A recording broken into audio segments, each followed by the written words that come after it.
ബഹുമാനപ്പെട്ട ശംസുൽ ഉലമ ഇ.കെ. ഉസ്താദ്, അല്ലാഹു അവിടുത്തെ ദറജ ഉയർത്തി കൊടുക്കണം റഹ്മാനെ. തുല്യതയില്ലാത്ത കേരളം കണ്ട പണ്ഡിതനാണ് ശംസുൽ ഉലമ ഇ.കെ. ഉസ്താദ്.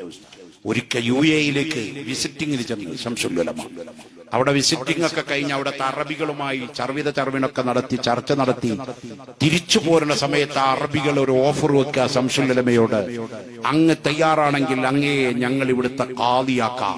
നമ്മുടെ ഇവിടുത്തെ മഹല്ല് ഖാദി പോലെയല്ല, ദുബായിലെ ഖാദി എന്ന് പറഞ്ഞാൽ കോടതിയിലെ ഖാദി, ഇവിടുത്തെ ചീഫ് ജസ്റ്റിസാണ്, ഇവിടുത്തെ ജഡ്ജിയാണ്. ആ ജഡ്ജിയാക്കാൻ ഞങ്ങൾ അവിടെ, അങ്ങ് തയ്യാറാണോ? ശംസുൽ ഉലമയോട് ചോദിക്കുകയാണ്. ആ പാണ്ഡിത്യം കണ്ടിട്ട് ബഹുമാനപ്പെട്ട ശംസുൽ ഉലമ ഖദ്ദസല്ലാഹു സബ്റഹുൽ അദീദ് വലിയന്നെ ശംസുൽ ഉലമി ആ മഹാൻ പറഞ്ഞു, ഇല്ല, താജുൽ ഉലമയുടെ ഉസ്താദാണ് ശംസുൽ ഉലമ, താജുൽ ഉലമയുടെ ഉസ്താദാണ് ശംസുൽ ഉലമ, ഇൽമിന്റെ ബഹറാണ് ശംസുൽ ഉലമ. ഇൽമു കൊണ്ട് അവിടത്തേക്ക് അടുക്കാൻ അക്കാലഘട്ടത്തിലും ഇക്കാലഘട്ടത്തിലോ പിന്നീട് ഒരു പണ്ഡിതന്മാര് വളർന്നു വന്നിട്ടുണ്ടോ എന്ന് സംശയിക്കേണ്ടിയിരുന്ന വ്യക്തിയാണ് ബഹുമാനപ്പെട്ട ശംസുൽ ഉലമ. അവരാരും മോശക്കാരല്ല കേട്ടോ. സംഘടനാപരമായ ചില അഭിപ്രായ വ്യത്യാസങ്ങൾ ചിലപ്പോൾ ഉണ്ടായിട്ടുണ്ടാവും. അതുകൊണ്ട് ഖൈറുണ്ടായി. ഒരു പള്ളി ഉണ്ടാകാൻ കൂടി പറ്റാത്തോട്ട് 2 പള്ളി നമ്മൾ ഉഷാറായി നടത്തണം. ഒരു മദ്രസ കൂടി നടത്താൻ കഴിയില്ലാത്തോട്ട് 2 മദ്രസയും ഉഷാറായി നമ്മൾ നടത്തണോ. രണ്ടും സുന്നത്ത് ജമാഅത്തിന് അഭിമാനമാണ്. അതുകൊണ്ട് സംഘടനയുടെ പേര് പറഞ്ഞ് നമ്മളാരും നാട്ടിൽ കുഴപ്പമോ തർക്കമൊന്നും ഉണ്ടാക്കരുത്.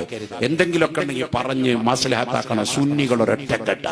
ഇപ്പൊ നിങ്ങൾ കണ്ടില്ലേ, സമസ്ത കേരള ജംഇയ്യത്തുൽ ഉലമയുടെ പ്രസിഡന്റ് സയ്യിദുൽ ഉലമ ജിഫ്രി മുത്തുക്കോയ തങ്ങളാണ്.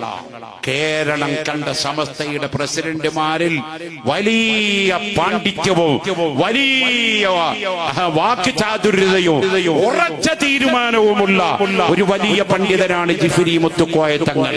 ഒരാളുടെ മുമ്പിലും മോശാന പാടി നിൽക്കുന്നില്ല. പറയേണ്ടത് പറയുന്നവരോട് പറയേണ്ടതുപോലെ പറയാൻ കഴിവുള്ള തങ്ങളാണ് ബഹുമാനപ്പെട്ട ജിഫ്രി മുത്തുക്കോയ തങ്ങൾ. അല്ലാഹു അവിടത്തേക്ക് ആഫിയത്തുള്ള ദീർഘായുസ് ദീനി ഖിദ്മയിലായി ഏറ്റിക്കൊടുക്കട്ടെ. ആമീൻ.